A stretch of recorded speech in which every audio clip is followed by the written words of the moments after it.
തായ്ലൻഡിൽ നമ്മൾ എവിടെ ക്യാമറ വെച്ചാലും അത്രയും ബ്യൂട്ടിയാണ് കേട്ടോ. ഈ ഒരു മോൾ എന്ന് പറഞ്ഞു കഴിഞ്ഞാൽ മോസ്റ്റ് എക്സ്പെൻസീവ് ആയിട്ടുള്ള മോളാണ്.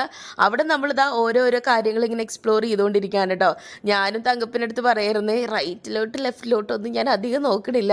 കാരണം ഈ സ്വീറ്റ് ഐറ്റംസ് ഒക്കെ കണ്ടു കഴിഞ്ഞാൽ എനിക്ക് ഭയങ്കരമായിട്ട് കഴിക്കാനായിട്ടുള്ളൊരു ഇൻട്രസ്റ്റ് തോന്നും. അപ്പോൾ അതുകൊണ്ട് അങ്ങോട്ടും ഇങ്ങോട്ടും നോക്കാണ്ട് നേരെ തന്നെ പോകാമെന്ന് വിചാരിച്ചു. പിന്നെ അവിടെ ഓരോ സമയത്തും ഓരോ രീതിയിലുള്ള കൈൻഡ് ഓഫ് ഡെക്കറേഷൻ അല്ലെങ്കിൽ ഒരു തീമൊക്കെയാണ് അവിടെ സെറ്റ് ചെയ്യാറുള്ളതെന്നാണ് നമ്മുടെ ചേട്ടനും ചേച്ചിയും പറഞ്ഞത് കേട്ടോ.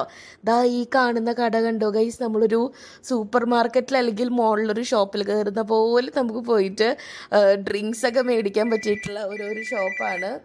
എന്തായാലും ഭയങ്കര ഫാസിനേറ്റിംഗ് ആയിട്ട് തോന്നിപ്പിച്ച കാര്യം എന്ന് പറഞ്ഞു കഴിഞ്ഞാൽ ഇത്രയൊക്കെ ഫുഡ് ഉണ്ടായിട്ടും അവിടുത്തെ ഒരു 75-80% ആളുകൾ ഭയങ്കരമായിട്ട് ഹെൽത്തി ആയിട്ടുള്ള ബോഡി ആയിട്ടുള്ള ആൾക്കാരാണ് കേട്ടോ. അതായത് കാണാനായിട്ട് ഭയങ്കര ഹെൽത്തിയാണ്, അവർ ഭയങ്കര കോൺഷ്യസ് ആണ്. ഒരു ഫണ്ണി ആയിട്ടുള്ളൊരു സ്റ്റോറി ഉണ്ട്, അതിൻ്റെ ഒരു വീഡിയോ എത്തുന്ന സമയത്ത് ഞാൻ ഷെയർ ചെയ്യാം കേട്ടോ. ഞാനൊരു ഡ്രസ്സ് എടുക്കാൻ പോയൊരു കഥയാണ്. അപ്പോൾ തന്നെ നിങ്ങൾക്ക് ഏകദേശം ഊഹിക്കാമല്ലോ എന്താണ് സംഭവിച്ചിട്ടുണ്ടാവുക എന്നുള്ളത്. എന്തായാലും നമ്മളിങ്ങനെ ഓരോ ഷോപ്പുകളൊക്കെ കണ്ട് നടക്കാൻ കേട്ടോ. ഇവിടെയൊക്കെ ഫ്രൂട്ട്സ് ഒക്കെ കട്ട് ചെയ്ത് വെച്ചേക്കുന്നത് കാണാൻ തന്നെ ഭയങ്കരമായിട്ട് ഭംഗിയാണ്. അത് നമുക്ക് പേടിക്കാൻ തോന്നും. അങ്ങനത്തെ രീതിയിലാണ് ഇവരിത് സെറ്റ് ചെയ്ത് വെച്ചിരിക്കുന്നത്. ഇത് കണ്ടോ, ഇതൊരു മോളിൻ്റെ ഉള്ളിലാണെന്ന് പറഞ്ഞാൽ വിശ്വസിക്കുമോ? ഒരു സ്ട്രീറ്റ് പോലെ സെറ്റ് ചെയ്തിരിക്കുകയാണ്, ഓരോ ഷോപ്പും അതിൻ്റേതായിട്ടുള്ള രീതിയിൽ.